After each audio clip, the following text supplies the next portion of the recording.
Hello and good morning to everybody. This is Siddhi Bangard, your friend, educator, and mentor. Let's start with today's session. So, there is a surprise in here for you today. All right, folks. So, I'll begin briefly about me. I'm Siddhi Bangard. I have 3 years of teaching experience. I graduated from VIT Mesra Ranchi in computer science and engineering, and I have given 4 mains and an interview.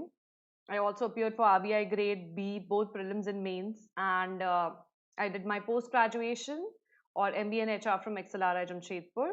So, here, folks, today our session will be. So, as I told you, there is a surprise today. So, our session will have a lot of history questions today because I thought why not gear our preparation more towards the prelims now? It's about time. So you're in for a quick surprise. So some will be easy, some will be medium, some will be a little difficult, but it will be an enjoyable session nonetheless. So let's proceed. At Unacademy, we have daily live classes like this. In fact, most of you are already attending my live sessions in the evening at 8:30 p.m., the much awaited class of the evening. And we have live tests and quizzes. Our courses are aligned to the latest UPSC syllabus. And with one subscription of Unacademy, you get unlimited access to all our courses, whether live or recorded, or some courses that are coming in new. Additionally, folks, we also have the Unacademy Iconic program. So this is a program both for the freshers and the people who are repeat aspirants. Why? Because both the people are actually looking for one right way to actually crack this exam. And with the UPSC results just announced, that actually gives you much more motivation. But in the entire UPSC journey, only one thing is missing. You can do self-studies, but without a mentor, you really can't achieve anything because you need somebody to guide you in the right direction. So this program does exactly that. It gives you a mentor, a personal mentor who helps you throughout the UPSC journey, starting from prelims till your interviews are done. That person stays with you, addresses your queries, your fears, your understanding of the exam. So I believe it's the best in its kind. And why have we called it iconic is because it's a unique initiative by an online platform. With that, folks, our UPSC CSE subscription for the plus courses which are already there is 44,000 for 1 year, and if you use my code SPUS you get an instant 10% off, and that reduces to less than 40,000. Similarly, for a 2 years plus subscription, the cost is 64,000. However, my code gives you an extra edge and you get an extra 10% off, making it less than 58,000. Our iconic subscriptions, they are the 2 year course is actually very cheaply priced, or very reasonably priced rather, I should say. So it is for 1 lakh, which comes down to 90,000 if you use my code SBUS. That means effectively you're paying only 45,000 for the courses that we have on the Unacademy platform, plus a mentor who will be there throughout the UPSC journey for the entire 2 years. So I think this is extremely reasonably priced, given that if you go out and get mentorship, you even for the interviews itself, for the registration for mock interviews, you have to pay around 30,000 for a 15-day or a monthly course. So this thing is very, very reasonably priced and very, very helpful. That's the more important thing. And for a 1 year iconic subscription, the cost again reduces to less than 58,000 if you apply my code SBUS. So definitely the 2 year course is more beneficial for you. With that, folks, choose wisely, choose Unacademy and choose iconic. Again, repeating, these are our plus course benefits: live classes, test series, unlimited practice, structured schedule. And in addition to the plus benefits, under the iconic, you get a personal coach, daily mains Q&A practice, study planners, and personalized feedback for your entire UPSC journey.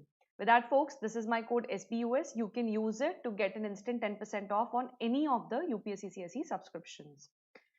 Also, I'm launching the new course, the India and the World series on Unacademy from 10th to 23rd August 2020.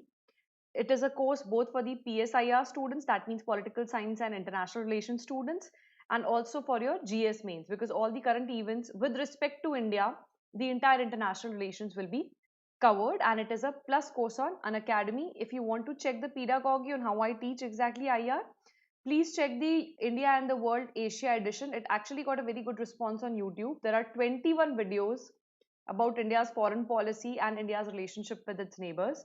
So you can please go and check that out. With that, this course is already running on Academy. It is the Science and Tech course, which covers the current events in science and technology sphere from May 2019 to May 2020. So in 13 hours, your entire science and technology will be done, both for prelims and for mains. So this is that course. And let's start for today. So this I always show you. Please keep this handy with you so that revising constitution or articles or the parts of constitution becomes very easy. The ground rules for today are: feel free to be wrong here. It's a morning class and there's a beautiful weather in Jaipur. I'm from Jaipur and it's lovely here in the morning. And I feel extremely energized to be here. So feel free to be wrong here. So that you know what the mistakes you can do, where are your weaknesses, what are your strengths, and then we can use it to our advantage in the prelims examination. So don't worry, be as much wrong as you want to be, but do all the wrong things here. Don't do it in the prelims examination. All right, 30 seconds or 25 to 30 seconds to read and 30 seconds to answer for most of the questions. But most importantly, enjoy your studies. UPSC is tedious enough, so I want this session to be as enjoyable for you as possible. And I believe that you will improve each day, that we work together, and you should believe that too to make it happen. With that, we'll first start with the monthly 5 section. So this will be our current affairs section for the month of August. First question on your screen, folks. 20 seconds to read and 30 seconds to answer.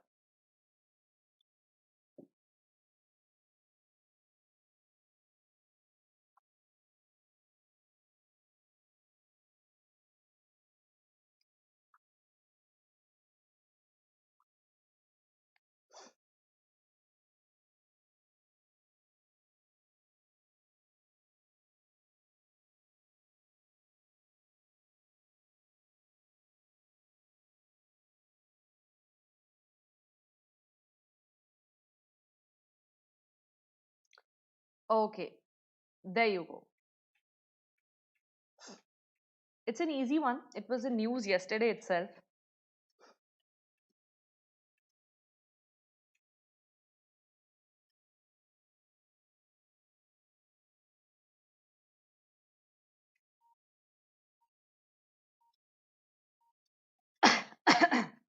Is the audio and the video clear? Everybody, is my voice audible?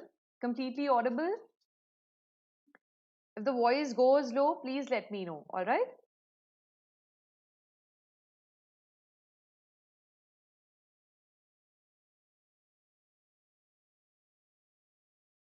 Okay, so where are the answers?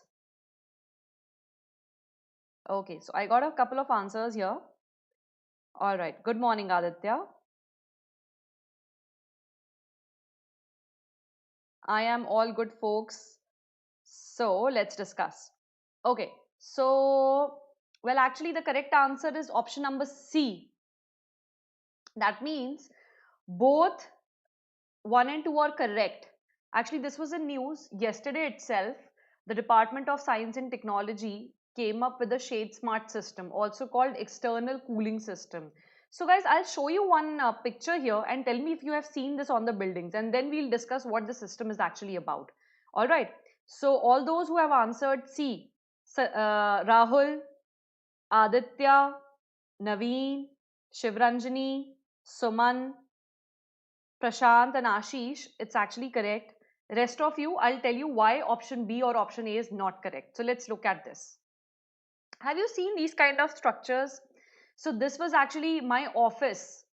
I interned at Accenture, Bannerghatta Road, Bangalore. It was also called Bank 3. It employed approximately 10,000 people. This loan office employed 10,000 people in their Accenture office in Bangalore. So there was this kind of outer structure, the glass structure outside the building. All right. Yes, Ashish, you are correct. So if you have seen this structure, they are basically called curtain walls. And they are very, very expensive. In fact, since Accenture had that kind of money, so they were able to put it on the Accenture building there. Now, these walls are an outer structure to the building and they actually help shield the building from the various vagaries of weather, especially heat and rains, so that the building doesn't get destroyed and the people inside they can comfortably live, or the AC works properly, because most of the heat is actually trapped in these curtain walls. It's like a normal curtain that you have in your houses to avoid sunlight. However, structures like these are actually very, very expensive. So only a few corporates can actually afford them. So with that, let's come back to this point. Why was this entire thing in news? So the Energy Resources Institute, or the TERI, actually in partnership with the Department of Science and Technology, they came up with an external shading solution. For example, have you seen we put down chicks? They're made of bamboo outside our windows. Yes.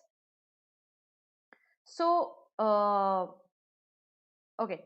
So those chicks actually, they prevent the sunlight from coming inside. So they have developed, the Energy Resources Institute and the Department of Science and Technology have developed a similar thing. Now, they say what they have developed is a cheaper solution. All right, because that shade will move with the direction of the sun to actually control the sunlight that enters the building, so that you can actually reduce your AC bill, and it can also make the occupants more comfortable and more productive and healthy. But the entire structure that they have developed is a cheaper alternative to the curtain walls or the glazing of the windows that actually happens in most of the buildings that we have right now. With that, so I want to explain you briefly why is this more efficient. Because the shade smart system that will be used in the or which has been developed by the Department of Science and Technology does not use convection as a means of cooling. It uses radiation as a means of cooling. So in this picture you can see all three. If you're heating a pan, the heat that is given out by this fire is actually radiation. Radiation is usually infrared or electromagnetic radiation, so that can travel without a medium. Convection, however, utilizes a medium. It involves the movement of the medium or the movement of the air. So the problem with the movement of air is, for example, when you have ACs or heaters in your room, which actually are convection heaters, then they warm the air near them, then that air is actually replaced by cooler air and the cycle keeps going on. So the moment you open the doors, and if more cold air enters, then the entire room becomes cold for a while, and then again the cycle has to start. However, with radiation, the thing that happens is, since it emits out infrared radiation, any body which has then sufficiently absorbed infrared radiation, it also becomes a radiator. So all the objects, they have their own infrared radiation, and the best example is sun actually. So if sun rays fall on an object, say a metal, it gets heated up, then it also emits radiation. So it actually contributes to adding heat. So we are using a similar kind of concept in a reverse manner for cooling. That's why the system that ShadeSmart is using will be better than what we have as of now. Folks, I'm not able to get any answers from you. Is it okay? Are we all good? Any questions till now? So that's why they're using radiant cooling, and they will actually help save energy by 60 to 70%. Now, do you want me to explain this chart? What is the basis for comparison? Why is radiation better than convection or conduction? If not, we can discuss it at the end of the session. But I really want to take this up because it is very, very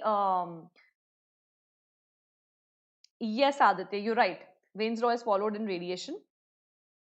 Okay, so I'll take this up at the end of the session because it's actually related to very basic level physics, so you should know the difference. All right. Okay, let's move on to the next question for today. Another intelligent question. All right. So you have 25 seconds to read it and 30 seconds to answer it.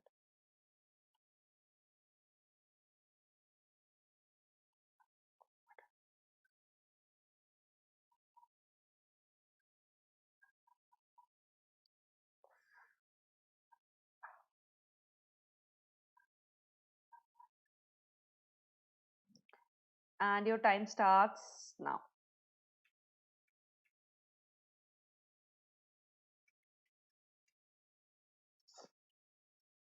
Uh-huh.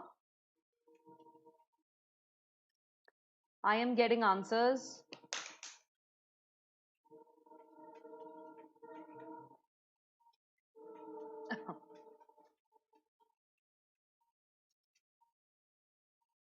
Okay. So I already got two correct answers as of now. So Nandu and Rahul, very good. No, guys, it's not A. It's actually D is the correct answer. None of the above is correct. So basically, we also have a convention for reducing the risk of caused by disasters. Yes, Varun. It's named after a city in Japan called Sendai. So that is the Sendai framework, which is a successor instrument to the Hyogo framework for action.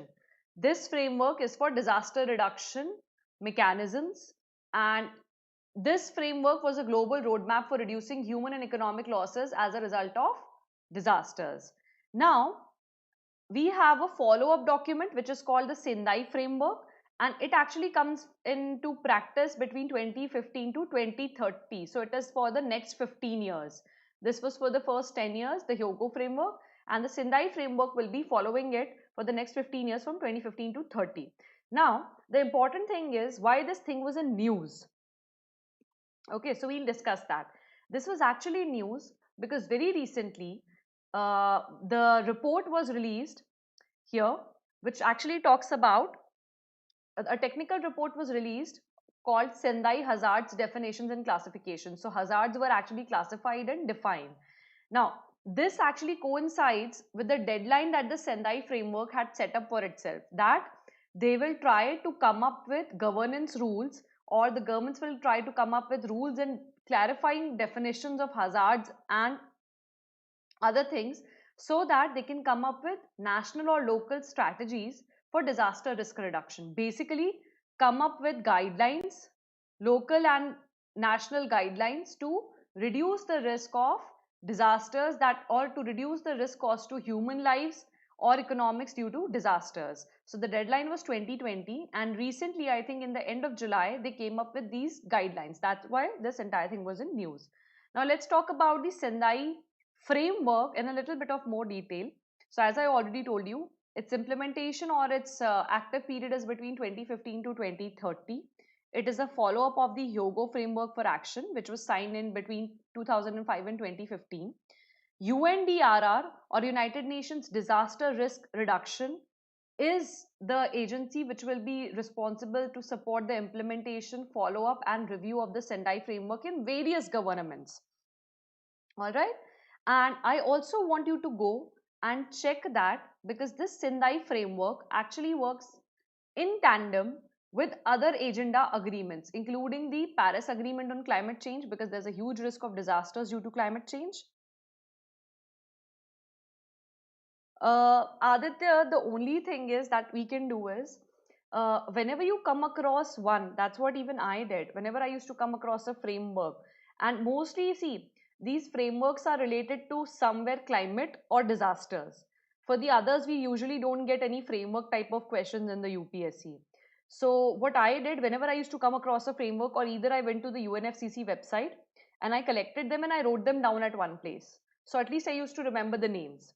So that's what I did. So whenever you come across something, you can maintain a separate, not a notes copy, but separate 3 or 4 or 5 pages and write them down whenever you come across them. Because UPSC does not ask something which has been done in the past, they will always ask something which has been in news.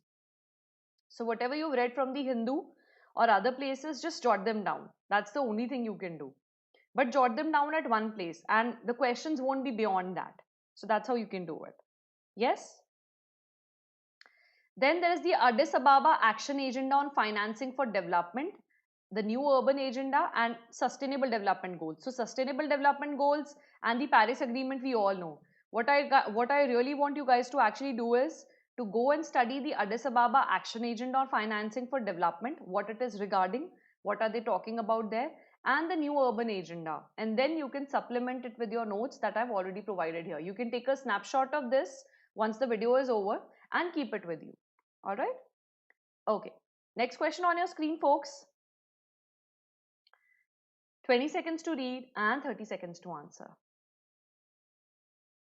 Are we good? Are you guys able to understand? And I want the replies from everyone. If you're not able to understand something, please let me know. I'll repeat that again.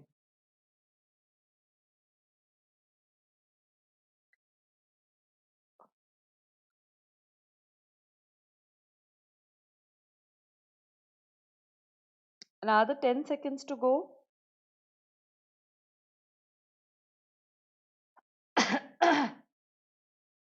And your time starts now.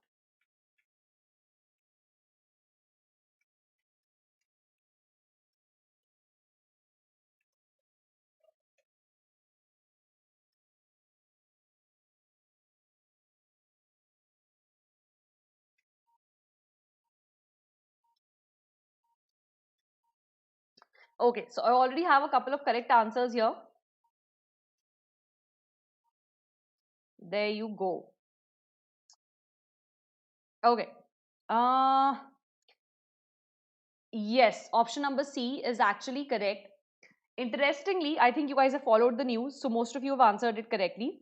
Option C is correct. Uh, Pravalika, option A is not correct. Both option 1 and option 2 are correct. So, uh, fluorosis is a disease which results from deposition of fluorides. In fact, the most common form of fluorosis you can see is your teeth will turn yellowish and orangish because of the excess fluoride in water. And the fluorosis may be dental fluorosis, skeletal fluorosis, or non-skeletal fluorosis. That means the fluoride can actually get deposited in your bones and teeth. Does it ring a bell? Because yesterday or day before yesterday, we talked about lead poisoning. Do you guys remember? Lead poisoning in children. And the report was actually released by UNICEF that 1 in 3 children are affected by lead poisoning around the world, and 800 million children are there who are affected by this, and approximately half of them live in South Asia, predominantly in India. So we really need to take steps regarding lead poisoning. Do you guys remember that? So here the answer is both 1 and 2. Now, why was it in news? Because the Institute of Nanoscience and Technology, which is again an autonomous institute of the Department of Science and Technology, they developed a tissue paper like instrument so that any non-expert, you don't have to be a scientific expert to detect fluoride in water, or if the fluoride is in excess in water. So they developed that kind of mechanism. Now, it is actually better than the German technology. That's why it was so much in news. So the German company also sells such kind of strips, but that has sensitivity only up to 20 ppm. So it detects something up to 20 ppm. The one that which we have developed can detect something even as less as 3 ppm. Now, what is ppm? Parts per million. How many parts per million? 1 million means 10 lakh. So if there are 10 lakh parts, how many parts out of that? So it can detect even if there are 3 parts of fluoride in 10 lakh parts of water, that can be detected by this tissue paper like looking instrument. So why are we trying to do that? So that people can detect excess fluoride in their homes itself and can do something to remedy the situation so that we can evade fluorosis based disorders. Good morning, Ram. All right. Now, this is actually the strips looks like. So it's a color coded script. So in case the fluoride concentration is greater than 3 ppm, the strip turns red. If it is less than 3 ppm, then the strip doesn't change its color. So the important part here is it can be done with the naked eye detection of fluoride content in drinking water. All right. And you don't require any lab instruments. It's very instant. So the results come out in an instant. It's like your pregnancy strips. It is relatively high sensitivity. As I just told you, it's better than the German technology that is already there. The paper is not chemically treated. That means you can safely dispose it off. It is free of concentrated acids and metals. So the entire kit is free of any other pollutants. Also, it is biocompatible. As I told you, it can be safely disposed of, and it is in aqueous condition. So with that, let's move on to the next question. Okay. So fourth question on your screens, very easy. And you know why it was in news, when I'm talking about Lebanon. So I'll directly start the timing after 10 seconds. I'll give you 10 seconds to think and answer. And your time starts now.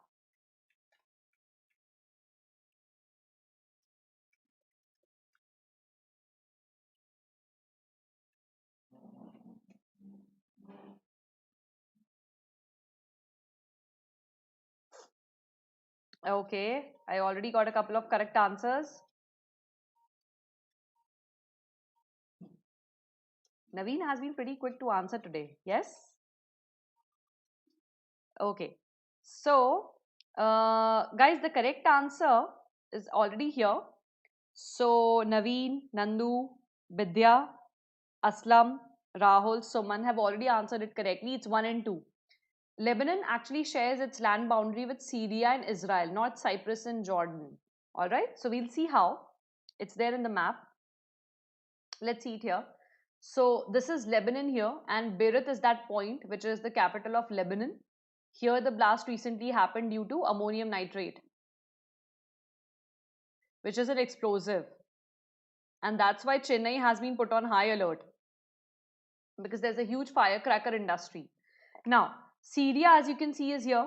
Syria borders Lebanon, and Israel also borders Lebanon. Now, Golan Heights rings a bell.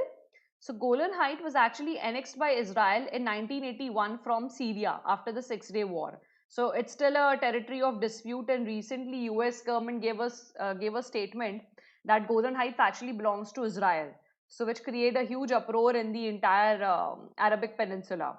So let's see how that actually pans out. We'll keep that issue reserved for some other day discussion. But right now, let's focus on Lebanon. So most of you answered it correctly. So pretty good performance, guys. It was an easy question. Let's come to the last question of the monthly 5. Again, very easy question. So 10 seconds to read and 30 seconds to answer.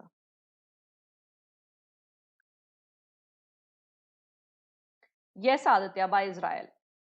Israel annexed it from Syria. Okay, your time starts now.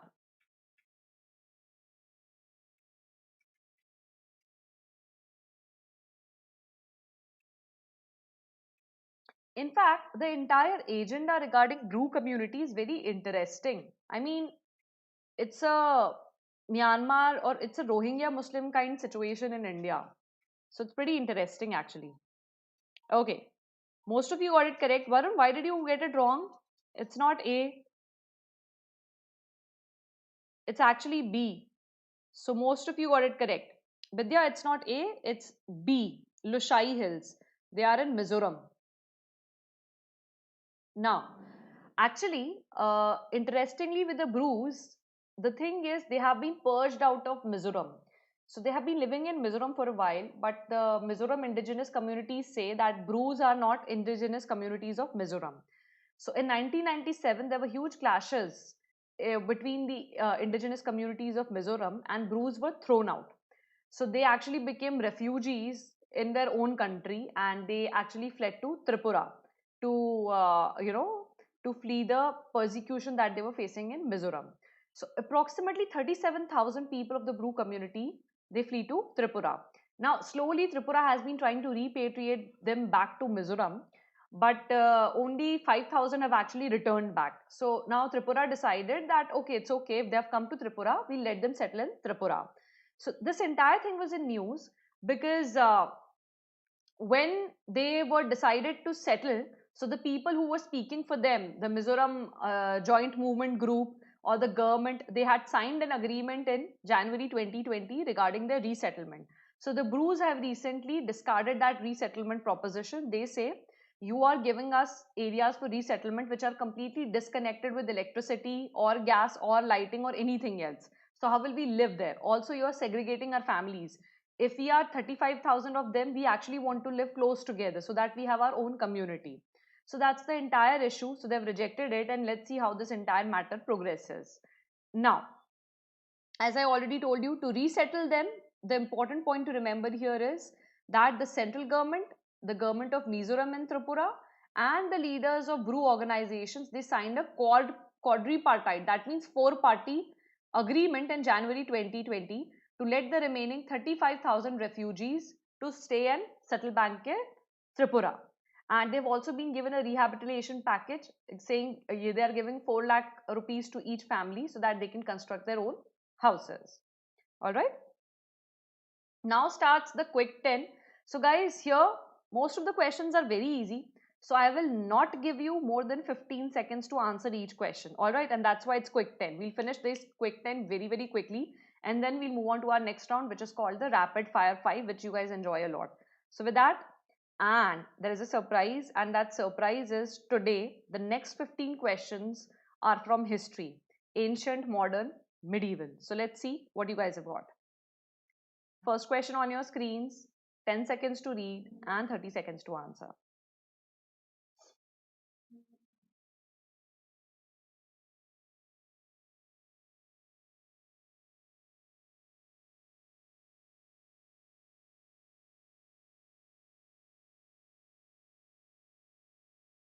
And your time starts now.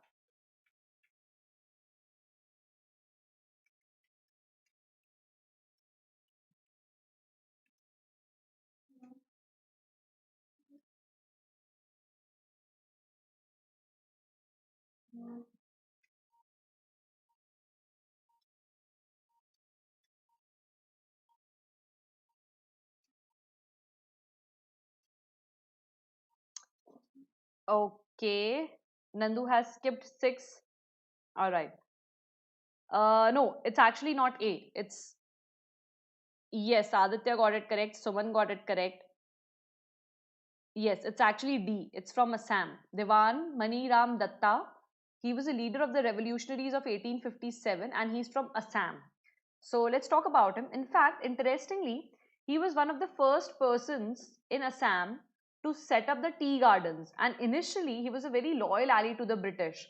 However, during the 1857 uprising, he decided to support the revolutionaries and thus he was hanged by the East India Company after the 1857 uprising was subsided.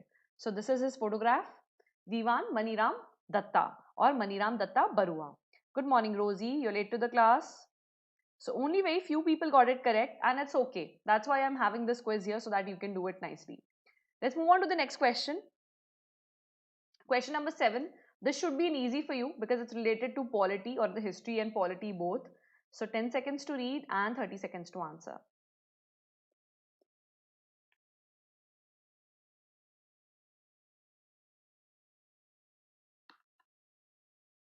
So all those who marked B in the previous question, we really need to work hard a little bit on history.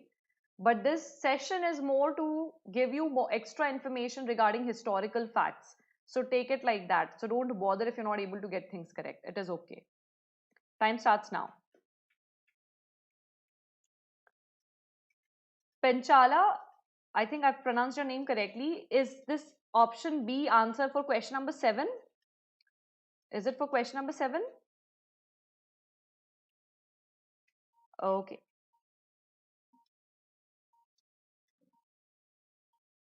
All right. So it can be done directly by elimination. Yes.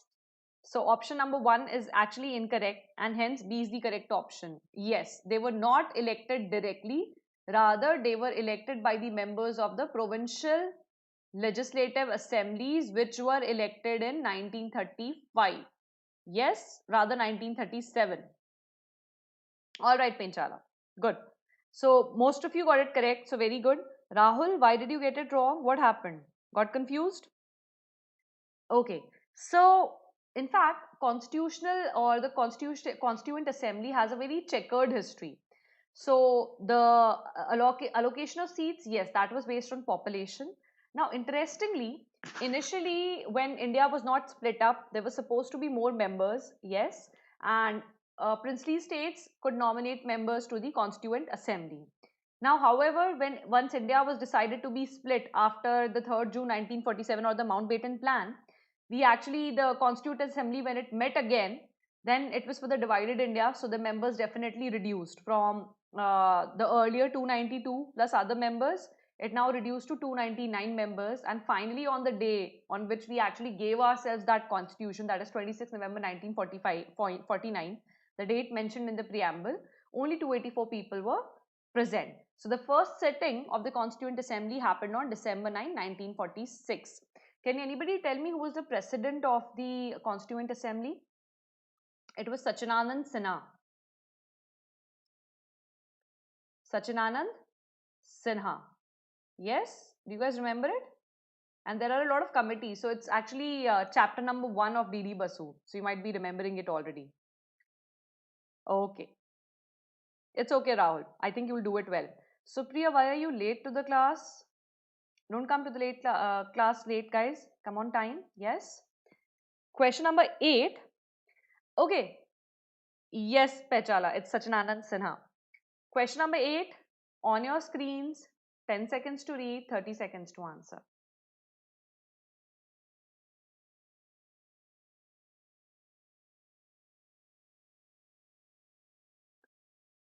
And there is a reason why I have kept these questions so simple, because in UPSC, what they do is they combine the facts and then give you the question. But I've decided to keep the level of the questions a little lower so that we get the facts right first and then we'll move on to the difficulty levels. Yes? Okay. Time starts now.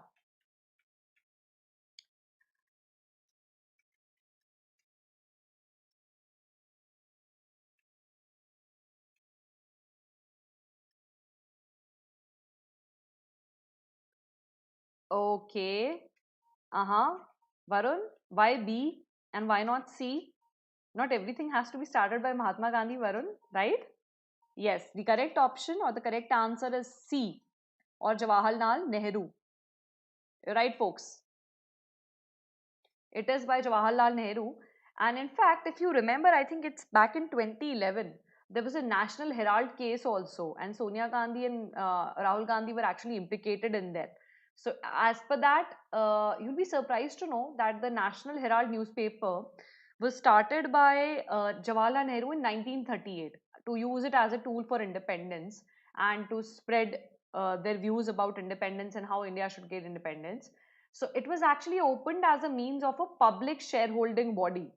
So people from all over India, revolutionaries or people who were related to the independence movement of India, they invested money in the National Herald, and I think the initial amount was close to 5,000 shares or something like that.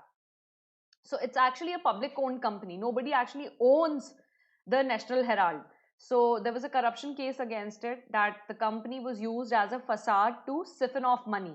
It took loans and it never gave the loans back. So that came in 2011, and that's why that was also in news. Yes, Pechala. Subramaniam Swamy actually filed a case against Rahul Gandhi and Sonia Gandhi. So there you go. But right now we need to remember that the National Herald was a wonderful newspaper started by our wonderful PM, the most beloved PM of India, on 9 September 1938. Let's move on to the next question. Let's come here. So this is very easy one. So I'll start the time right now.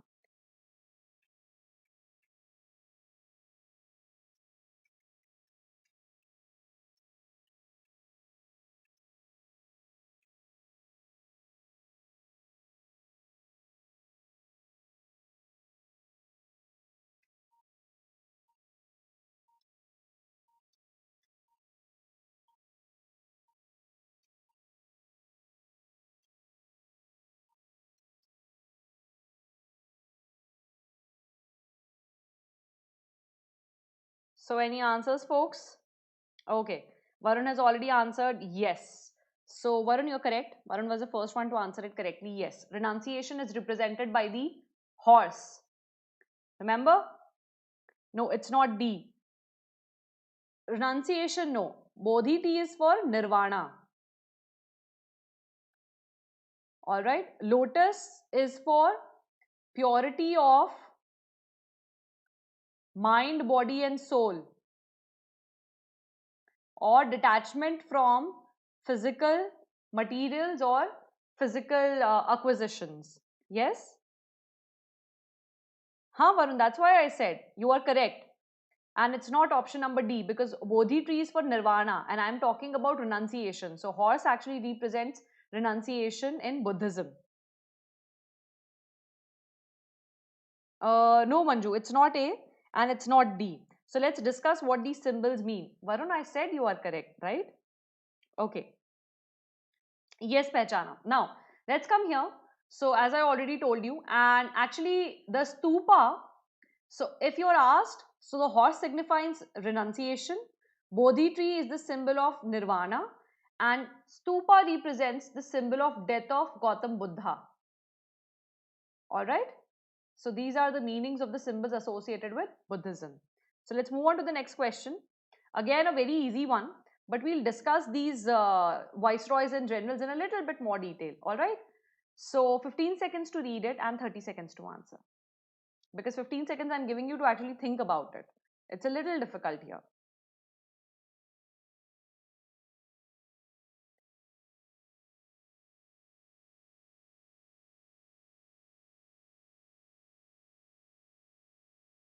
Another 5 seconds and we'll start the time.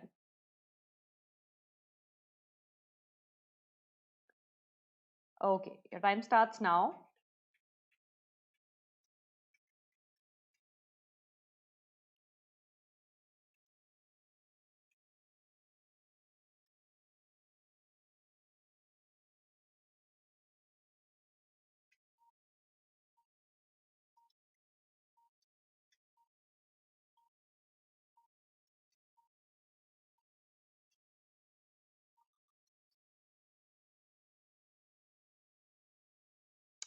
Okay, So do I have correct answers here? All right. I already have a couple of answers here. Yes, Naveen, you're right. Penchala is right. Sivranjani is right. Oh my God, everybody is right here. Very good. So all of you have answered it correctly. Yes, permanent settlement is not Lord Curzon, it's Lord Cornwallis. And it could be easily done by elimination. Even if you didn't know about them, if you knew about this, you could easily answer it. So let's see what all of these actually did and what are the dates. Yes, Aditya and Ganga, you're also right. Let's come here. So let's talk about Henry Hardinge first, or Lord Hardinge. So he was here in India between 1844 and 1848. And the first Anglo-Sikh War, all right, happens in 1845 to 1846. That's what I want you to actually remember. He was also the pioneer in establishing the IIT Roorkee. So that was done by Lord Hardinge. So that was a highlight of his time. Dalhousie is obviously very, very well known for the doctrine of lapse, which eventually led to the 1857 struggle. Okay, he's also known for Bethune Collegiate School, or also known as Calcutta Female School, and Charles Wood Dispatch, the one on education in 1854. But most importantly, for Second Anglo-Burmese War and also for the Second Anglo-Sikh War. So it was during his time that the expansion of British rule actually took its full measure. So this is the, and actually this was also the time because they were expanding left, right and center. It caused a lot of disaffection in India, which finally resulted into the freedom struggle or the first war of Indian independence called 1857 revolt of revolt of 1857. So coming here, his was also the time of Santhal rebellion. So if you have read A.C. Chatterjee, you will have read about the Santhal rebellion in detail. So that was the time of Lord Dalhousie. So the famous things about him is doctrine of lapse, the Anglo-Sikh War, the Second Anglo-Burmese War, the Santhal rebellion, and most importantly the Charles Wood Dispatch of 1854. First time we actually talked about education, or it was a positive development in the education field. Now, let's also talk about the others. So what are the others here? Lord Wellesley we just talked about. So Lord Dalhousie gave us doctrine of lapse. Lord Wellesley gave us subsidiary alliance. And he came, if you look at their time periods, so Lord Dalhousie came after Lord Wellesley. So he actually furthered the agenda of expansion of British. So Lord Wellesley was here between 1798 to 1805. So during his time, we lost Tipu Sultan in the Fourth Anglo-Mysore War. He died fighting the war. All right. This was also the time when Marathas lost out to Lord Wellesley in the Second Anglo-Maratha War. He was the pioneer in two things: the Raj Bhavan at Calcutta and Fort William College at Calcutta. Both were there in the time of Lord Wellesley. Now let's talk about Lord Cornwallis. Permanent settlement in Bihar and Bengal was one of the highlights. All right. The Third Anglo-Mysore War, in which the British did not get victory over Tipu Sultan. Introduction of Cornwallis Code, but most importantly, introduction of civil services in India was actually happening during his time. In fact, interestingly, one more thing was there.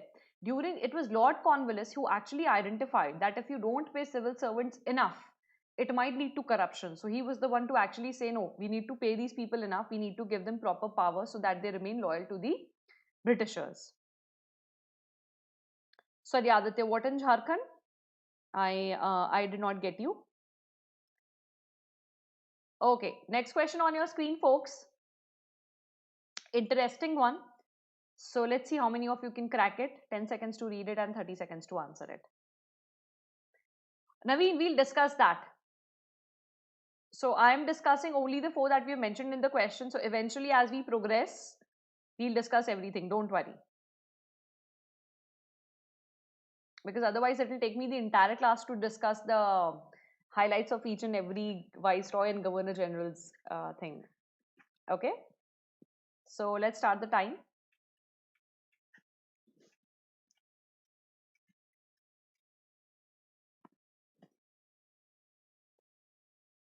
So don't worry, Naveen and Pechala, we'll discuss actually everything. We'll discuss as we progress. But I can't discuss the entire Governor Generals and Viceroy because then it will become a history class. Okay. Manju, correctly answered. Okay, Manju, very good. And why have you written 1945? Are you that old?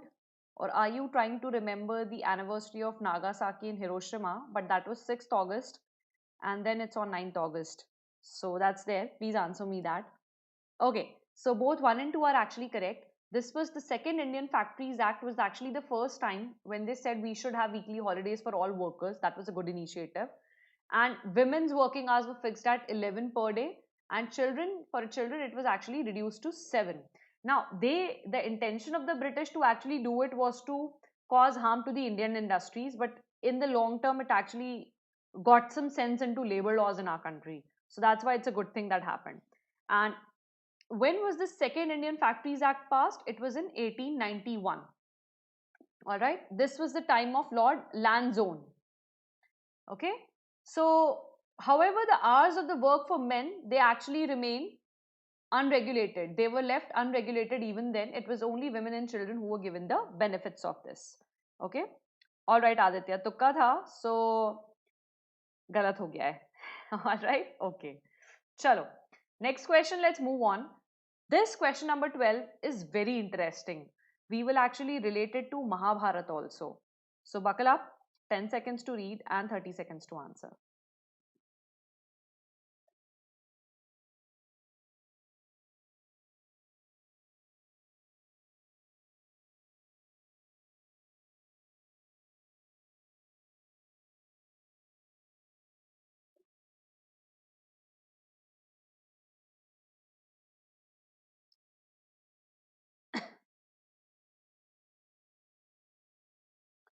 Okay, your time has begun. So, anyone? Sorry, you can make it ABC.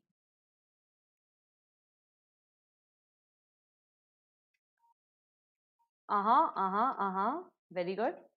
I'm getting some right answers here. All right. So, Naveen, it's not A. Rest all. Pechala, no idea. Okay. Yes, it's the eye hole inscription. Where is eye hole, by the way? It's in Karnataka. And eye hole is famous for the Chalukyas. I don't know what's happening to the pen. Eye hole is the famous place for Chalukyas. Let's see what this inscription is all about. All right. So actually, there are in fact a lot of inscriptions that are found at Aihole. In fact, Karnataka is supposed to be the cradle of Indian temple architecture. So there are a lot of temples there. Aihole is very famous. This one inscription at Aihole Prashasti or Aihole inscription is very famous in the Meguti temple. Why? Because this actually can help us find the timeline of Kalidas, first thing. Second thing, it mentions about the battle of Narmada that happened between King Harshvardhan and King Pulikeshin II. So that's why it's there. And the entire inscription is actually written in Sanskrit language but in Kannada script. Alright, so they haven't used the Devanagari script but the Kannada script. And it is in this inscription that we find the mention of poet Kalidas. So let's talk about it, what this thing is all about and why are we talking about Harsha and what happened between Pulkeshin and Harsha. So this was the empire of Harsha. It's between it's the approximate timeline is 6th to 7th century. All right, so this is a map of India in 6th to 7th century. The Chalukyas were here. All right, and if you can see, this is the boundary of Narmada, which actually delineated the difference between their empires. So that was why the Battle of Narmada finds a mention in the Aihole inscription, because it gives us a lot of valuable information, and that's where also where we find the mention of poet Kalidas.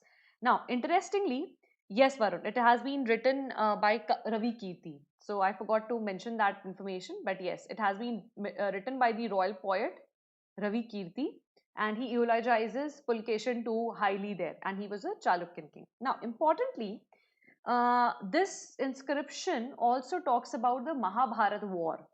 All right, there is a mention of Gandhari in the inscription. She was cursing Krishna that since you caused the destruction of my entire clan, I also curse you, that similar thing happens to you. So by calculating the timelines which have been given in the inscription, we could actually date the Mahabharata war to 3000 years ago in the history, that is 2583 BC. All right. So that is the timeline that has been we are able to corroborate that timeline from the eye-hole inscription as 2583 BC. That was the time of the Mahabharata war. Additionally, how, now you will ask me, ma'am, how do we for sure know that this is correct? Because this has been confirmed with Varahamir's what is the one that he wrote? Brihat Samhita. So Varahamir wrote that Brihat Samhita. So it has been actually corroborated with the datelines or the timelines that have been written in the Brihat Samhita, and that's why we could say that eye-hole inscription can be used to date the Mahabharata war. Yes, Pehchala Tarun, border issues. Okay, let's come to the next question. Question number 13. It's a very easy one if you know about it, because I talked about it in my last session, either on Unacademy or here. I don't exactly remember. I think I talked about it here only when we talked about the Kailash temple. So if you remember it, you can answer it. And your time starts now.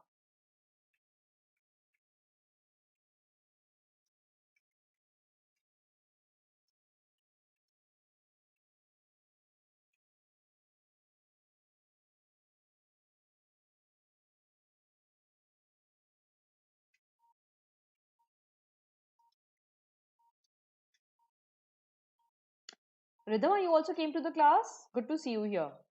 Very good. Sivranjani is quite regular to my classes. Aslam is also coming. How's your preparation going on, Aslam? Yes. Pehchala is actually asking me, ma'am, आपको पता है क्या? Is it A or is it D? So Pehchala, it's actually D. Hindu, Buddhist, and Jain. Ajanta caves that you have at the Aurangabad district in Maharashtra is only Buddhist caves. However, the Ellora caves are actually Hindu, Buddhist, and Jain. Jain caves have been built by the Yadava dynasty. All right. And Hindu and Buddhist caves have been built by the Rashtrakutas. In fact, the famous temple or the Kailash temple, one of the single largest monolithic pieces of rock cut architecture, was built by Krishna I. We have already discussed that in the last session. Do you guys remember? I showed you the picture of the Ajanta Ellora caves. So that is how it is.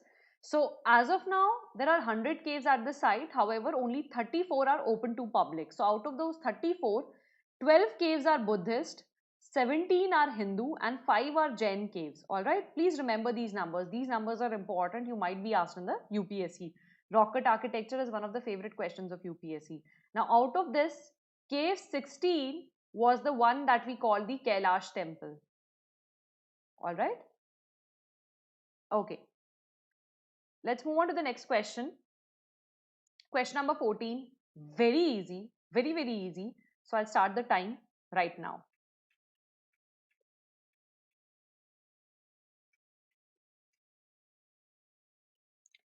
No, Varun, it's not A. It's actually D. Rahul, you were correct. Sanjeev, you'll take some time to get there, so don't worry. But I'm glad to see that you come every day. Very high dedication. Very impressed. And you still have time to go, so you'll improve. Don't worry. Pravalika, why option number A? You're new to my class, right?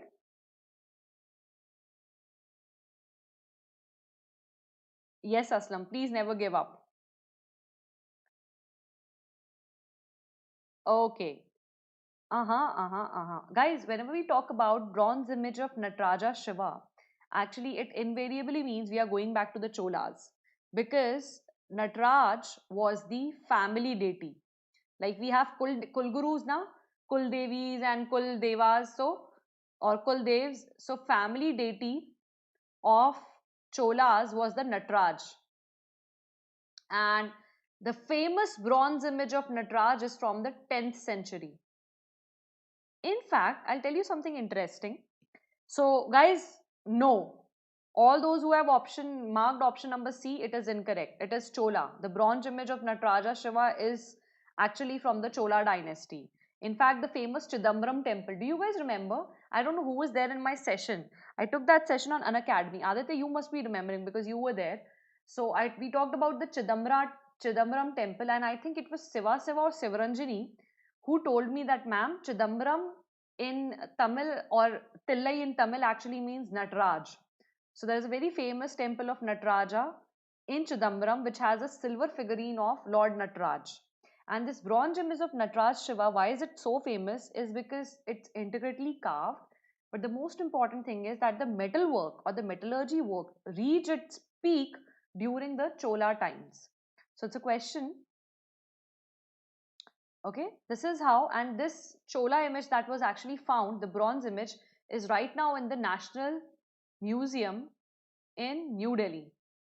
All right, beautiful figurine. All right, so I want you guys to actually go and read more about it to understand the intricacies of this image. There's a huge representation, cultural representation, which is linked to this image. In fact, I have a very interesting point for you here, a very interesting observation that I made. So if you enter, so if you take a metro and you enter Chennai airport, all right, which joins the metro to the main airport, from where you take a turn either to the international Chennai airport or to the domestic one. As soon as you climb down the escalator from the metro to the airport, there is a huge figurine of the same Nataraja there at the very entrance of the Chennai airport.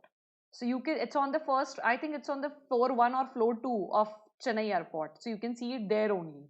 You can't see if you enter directly through the road route, but if you come through the metros, you actually find this figurine there on the Chennai airport. All right? Yes. So does that ring a bell? Because we discussed the temple architecture in great detail when we talked about Cholas and Pallavas. That was in one of my Unacademy sessions. All right. So this is one is there. Now, question number 15, or the last question from the quick 10 here. Easy one. So 10 seconds and then your time starts.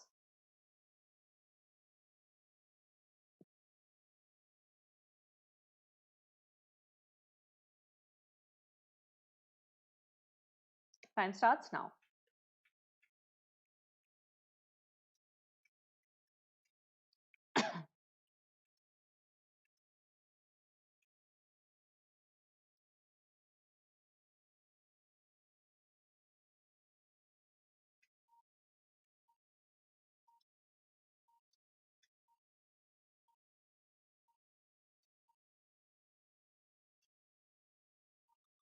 Okay. Suman, why are you getting questions wrong today? And I did not see you in the Unacademy session for the last 2 sessions. I haven't been seeing you. What happened, bhai? Okay. So most of you have answered it correctly. Yes, option A is correct. Naveen, why did you mark option B? For what reason? The Mahatma Gandhi's trial for his writings in Young India is extremely famous. In fact, if you've read the book Bipin Chandra, when Mahatma Gandhi was tried under the sedition section, he famously remarked that it is my pleasure to be at the same court and in front of the same jurist that were there to actually try Bal Gangadhar Tilak. So he said it was his pleasure to take the place of Bal Gangadhar Tilak, or to even represent his country like the way Bal Gangadhar Tilak did. And yes, section 124A of the Indian Penal Code was actually drafted by Thomas Babington Macaulay. He was given the task after the 1833 Charter Act to draft the IPC. Alright, so let's hear more about it.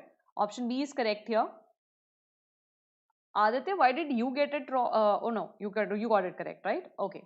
So this actually question is related to a very interesting development. So I want you to point out a very stupid thing that happened during the sedition trials. So do you guys remember the first Factory Act was in 1881. The second was in 1891. And in 1891, more than one thing happened. One was the Factory Act, another was the Age of Consent Act. All right. So this act was actually passed because there was this woman called Rukma Bai in Gujarat. I think she was in Gujarat or Maharashtra, I'm forgetting that. She refused to live with her husband. She was married when she was 11 years old. 8 years she was living separately, and then she said, I don't want to go back to my husband. At that point of time, there was no act which actually regulated the time when you could actually engage in a sexual intercourse with a small girl. So that could happen anytime, and child marriages were very famous in India. So at that point of time, she raised the issue of a woman called Fulmani Das in Bengal. That woman was a 12-year-old girl, and she was brutally raped by her 35-year-old husband, and she died because of those injuries. So that is why the British enacted the Age of Consent Act of 1891.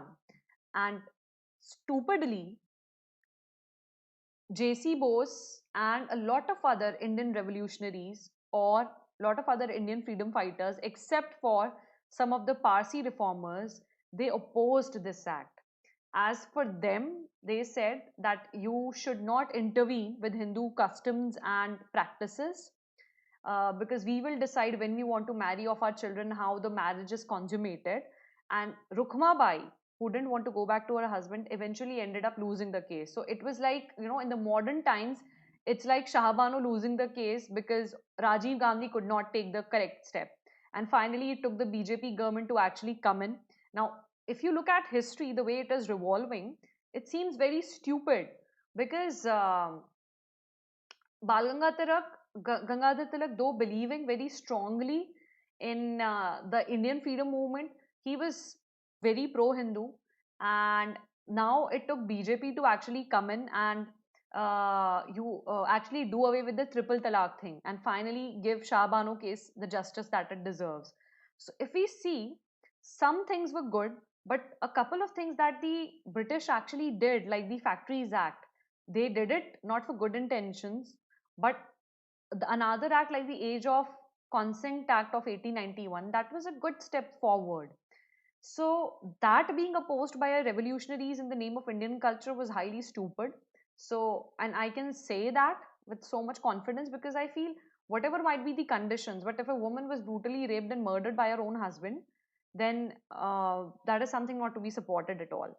So yes, that was one good thing that was done by British, and in fact, whenever you want to write about it or whenever you want to talk about it, you can definitely go forward and do that. Oh, all right, Suman. All right. Yes, I think that too, Aditya. I don't remember the timings, but I think yes, you're right. Oh, great, great, Suman. Very good. If you're doing well, I'm more than happy. More than happy. Trust me. For me, it's important that my students are doing well. They are doing it correct. Very good. If you got only 3 questions incorrect as of now, very happy for you. Rapid fire round starts now. So buckle up, everyone. Only 30 seconds to answer. Top three, fastest three. Everybody knows the rule, right? So, guys, the rules are people who answer correctly in 30 seconds. So, the first three who answer the question correctly, I will jot down their names, and at the end of 5 questions, we will declare the winner of the rapid fire 5 round. All right. So, let's see who's got what. Here also, the surprise remains the same. Now, it's very ironical to say the surprise remains the same, but we have a couple of more history questions coming up for you. So, first question on your screens and your time starts now. It's a very easy one, so you should get it correct. All right.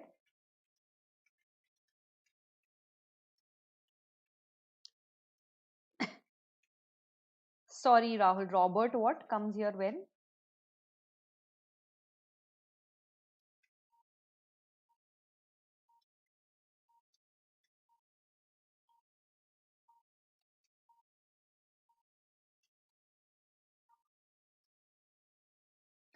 Okay, so correct answers waiting.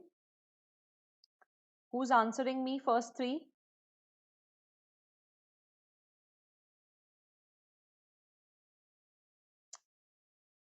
I haven't got any answers. What happened, folks? Okay. Afreen Khan. You're new to my class, kya? Uh-huh. Okay. Afreen, Aslam, and Manju. I got my first three correct answers. Yes. Option D is correct. Mangal Pandey actually died. He never led the mutiny. He was killed, and his killing actually led to the mutiny. So option 2 is incorrect. That's why you can directly eliminate option A and option C. Now let's check for 3. It started from Delhi? No. They went to Delhi only later. It actually started in Lucknow and UP basically. It started from Meerut. The uprising started from Meerut when they refused to use the rifles that were given to them. So it started from Meerut and not Delhi. That means UP. So option number B is also incorrect, and hence the correct answer is D. Alright. Question number 17 on your screens. 30 seconds starts now.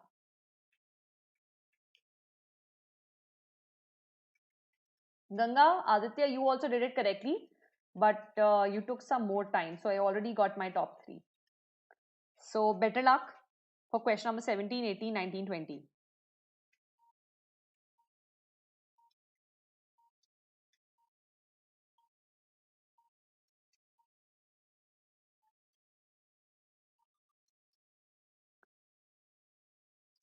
Okay, so who's giving me answers for question number 17?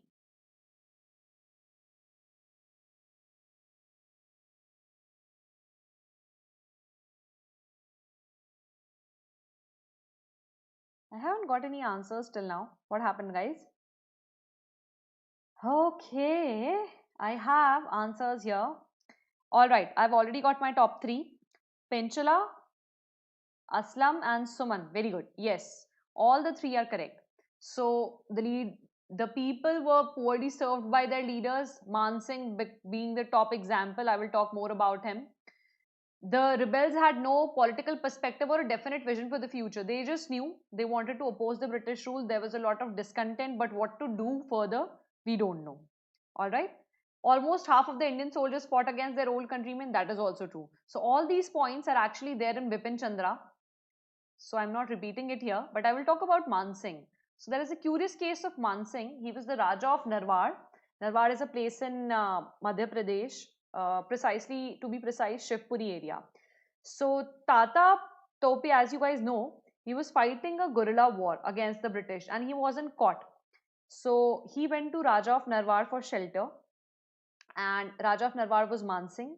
So Man Singh kept changing his stance based on what suited his interests. So he had a dispute with the Raja of Gwalior.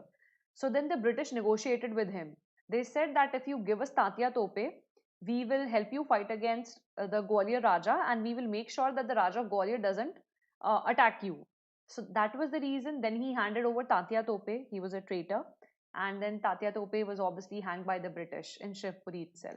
So that's the story of leaders actually alienating their own followers, or leaders not doing their part in the revolt of 1857.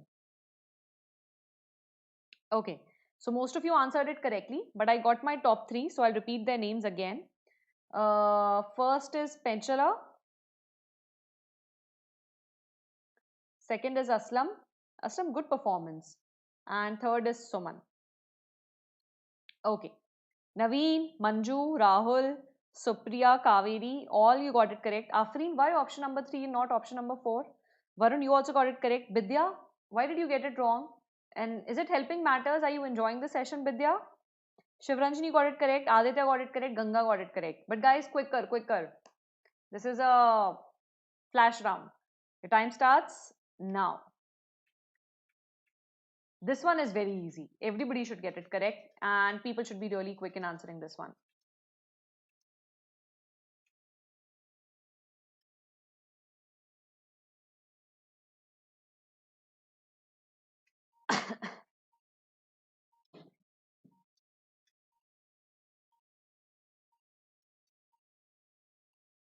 So where are my top 3 and who are my top 3 and fastest 3? Uh-huh. Okay.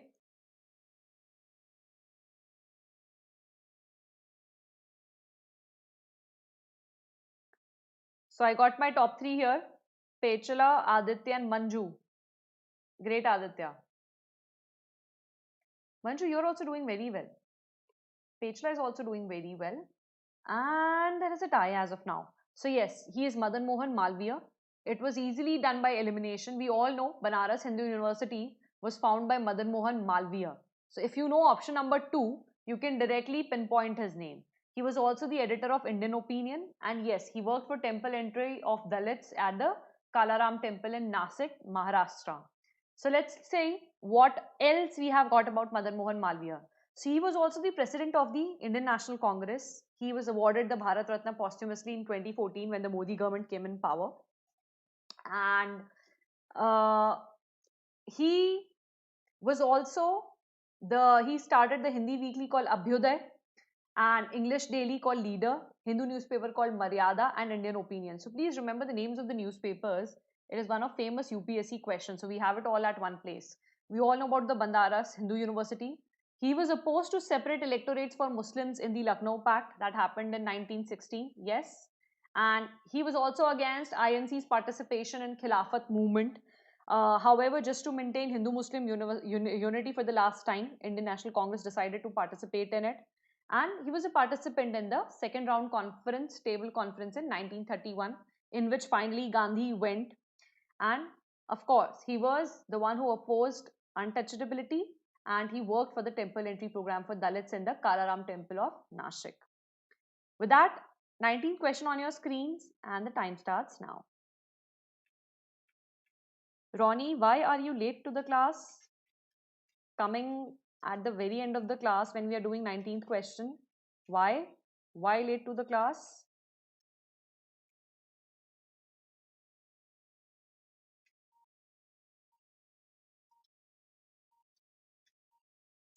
So Priya, I've observed that you are doing really well. You've answered a lot of questions correctly, though you take time, but you've answered a lot of them correctly.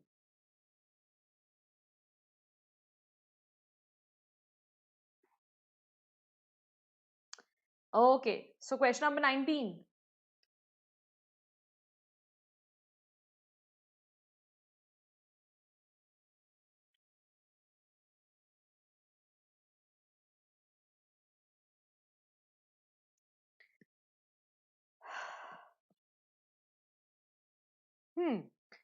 So till now, I have only got my top 2. I haven't got my top 3 as yet. Okay, I got my top 3. So Suman, Aslam, and Aditya are my top 3 here. The correct answer is option number A. Arya Samaj, in fact, completely believed in the authority of the Vedas. So 1 and 3 are correct. Dayanand Saraswati, and their objective is to eradicate ignorance, poverty, and injustice from this earth.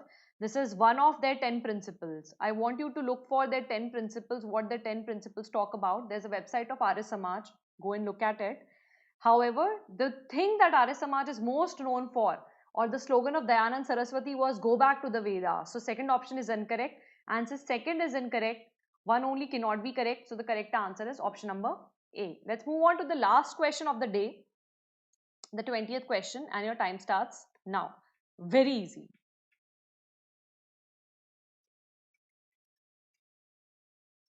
Yes, Suman. Go back to the Vedas was given by him. So all those who have answered option number D are incorrect for the previous question called question number 19. Yes, Aditya, they do believe in Vedas. Go back to the Vedas was the slogan given by Dayanand Saraswati himself.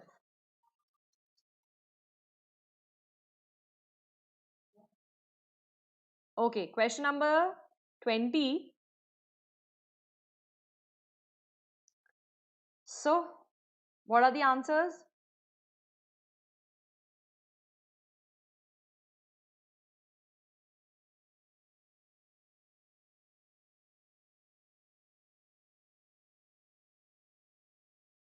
Folks, I haven't received any answers as yet. What happened? Okay, so Aslam has answered. Naveen has answered. Yes, guys, it's option number C. I haven't got anyone else. Okay, so I've got my top 3 here. Aslam, Naveen, and Aditya. Okay, yes, actually calico is a textile, all right? Textile from Bengal. Calicos are very, very famous. In fact, if you read Bipin Chandra's history, I think in the last few chapters, when we talked about the drain theory of Dadabhai Nairoji, he says that there were approximately 200% to 2000% duty imposed on import of calicos. They were very fine textiles from Bengal. So that is why the Calico Act is actually banning the use of printed cotton textile imported from India so that the industrial revolution can prosper in Britain. Because even after this high duty, the Indian textiles were still competitive with what was being built in Britain, and they were of finer quality. So by imposing duties on our textiles, British were actually prosper for their industrial revolution. And that's how finally, because of this act, Britain eventually surpassed India as world's leading textile manufacturer, which was originally completely dominated by India. So with that, folks, I'll announce the leaders or the winner for today. So for question number 16, the top three were Afreen, Aslam and Manju. 17, Pechala, Aslam and Suman.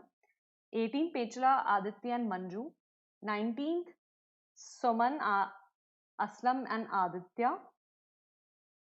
And 20th, Aslam, Naveen and Aditya. So definitely Aditya has featured in top 3 in 4 out of 5 questions. So Aslam is the topper for today for the rapid fire round. He's the winner of the rapid fire round for today. So congratulations, Aslam. Your and rest of the people also who featured in the top 3, you have performed really well. But this guy, really good. You were quick and you were correct. So very good. Great performance and congratulations from my side. Very good, Suman. Yes, Pechala, you were there, so I took top 3. So the top 3 were Aslam, Naveen and Aditya. That's why. Alright? Okay. So folks, we have come to the end of the session here. Use my code SBUS for any subscription under the UPSC category to get a 10% off on your subscription cost.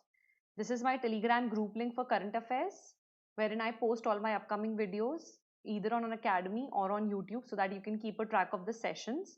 This is my Telegram channel link for current affairs, where I post similar upcoming videos of my YouTube channel or on my Unacademy channel. So you can visit me at any of these places. You can join any of the channel or the group, whatever suits you. All the best for your exams and hope you guys have a wonderful day. All right. Yes. Have a nice day, Penchala, you too. And hope you guys had a brilliant morning. Hope it was an informative session for all of you.